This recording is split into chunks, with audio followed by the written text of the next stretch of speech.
Welcome back to my channel, everyone. It's time for another Animal Crossing tips and tricks, this time aesthetic on my island. Now, as a little pointer, you do not need Nintendo Online to take advantage of what I'm going to show you. So sit back, enjoy, and I hope it makes your island just a little bit more fun.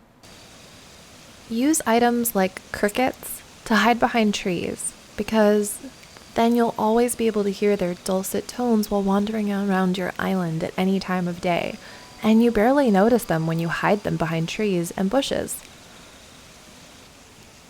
Don't be afraid to use two types of fences behind each other. That's a hedge behind that iron and stone fence in my graveyard.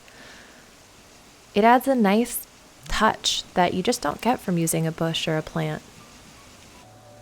Use items like the Nintendo Switch in the game as a point of sale system. Don't be afraid to try new things. The cherry blossoms on the ground make amazing additions to pink flowers because it looks like the petals that have fallen off of them. You can use wasp models and wasp nests to add to your apiaries to give them a more realistic touch. Another example of using items out of their original context is the Home Academy statue that they give you.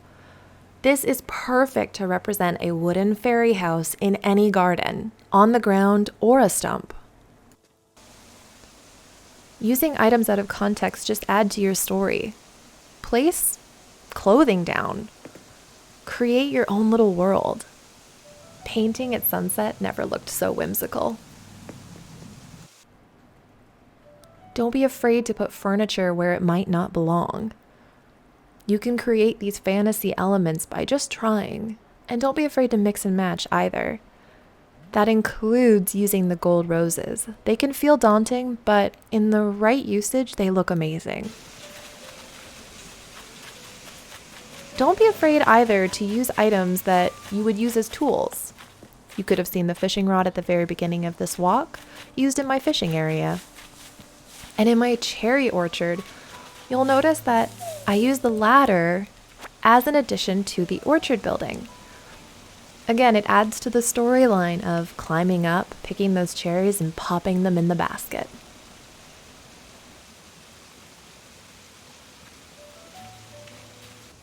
And the axe here adds to the storyline of chopping down lumber and adding it to the fire for an outdoor cooking experience.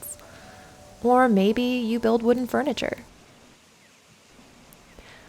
Using weeds isn't that scary, but if you are afraid of losing your 5-star status, flowers don't grow or change once planted in sand. So putting things like the mums you see in front of me and picking the flower off of them mean they stay in that state.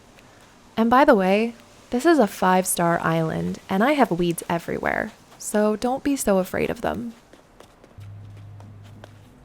Another thing that you might want to consider is secret ways to traverse your island that make it easier for you but don't ruin the aesthetic.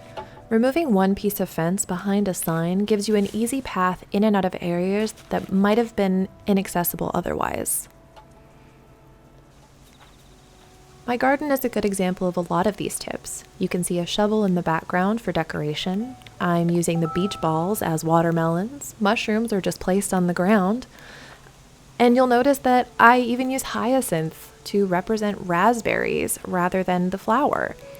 And of course, I have a cricket hidden behind my tree on a stump, because how could I not? Most importantly, let your imagination run wild. You never know where it's going to take you and what beautiful places it will create. I hope you enjoyed this video. If you did, give it a like and consider subscribing. Thank you so much, and I wish you a beautiful and wonderful Animal Crossing island.